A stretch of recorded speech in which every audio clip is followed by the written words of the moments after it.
নমস্কার বন্ধুরা, আমি মুন্না আবারও চলে এসেছি মুন্নার রান্নাঘরে। দেখো, আমি তো অনেক গাছেরও ছবি দিয়েছি, পোস্ট করেছি। আমাদের এটা গাছেরই কপি, একটা ফুলকপি নিয়ে এসেছি তুলে। এটা এখন একটু পকোড়া বানাবো। কেমনভাবে বানায় দেখতে থাকো। দেখো, প্রথমেই ফুলকপি একটু কেটে নেব, নিয়ে একটু ভাপিয়ে ফেলে দেব, দিয়ে তারপর বেসন নিয়ে ব্যাটার গুলে আমি রেডি করব।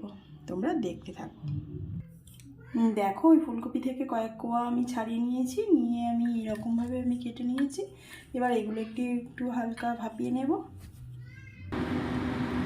দেখো, এইটা আমার ফুলকপিটা একটু ভাপিয়ে নেব হচ্ছে। আর এখানে আমি একটু ব্যাটার বানিয়ে নেব, তার জন্য একটু আমি বেসন নিয়ে নিয়েছি একটা পাত্রে, একটু লঙ্কার গুঁড়ো নিয়েছি, আমচুর একটু পাউডার নিয়েছি, আর চাট মশলা নিয়েছি, আর স্বাদ মতো লবণ নিয়েছি।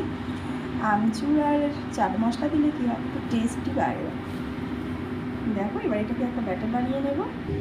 দেখো, কড়াইয়ের মধ্যে আমি সর্ষের তেল দিয়ে দিয়েছি, আর এই সর্ষের তেল দিয়ে ভাজলে কিন্তু খেতে দারুণ লাগে, টেস্টি অসাধারণ হয়ে যায়।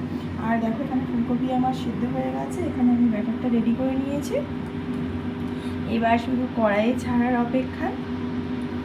আর এইরকম কিন্তু একটা রেসিপি কিন্তু সন্ধ্যায় চায়ের সাথে থাকলে, চা বলো কফি বলো থাকলে জমেই যাবে।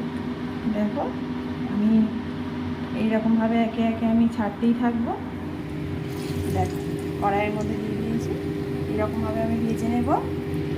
তোমরা পুরো ভিডিওটা দেখতে থাকো। দেখো, এখানে আমার রেডি হয়ে গেছে কিছুটা।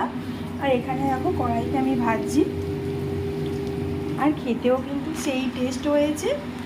আমি টেস্ট করে দেখলাম, খুব দারুণ হয়েছে। তোমরাও একবার বাড়িতে বানিয়ে খাও, দেখো নিশ্চয়ই খুব ভালো লাগবে। দেখো, পুরোপুরি আমার সম্পূর্ণ রেডি হয়ে গেছে, আর খেতেও অসাধারণ হয়েছে।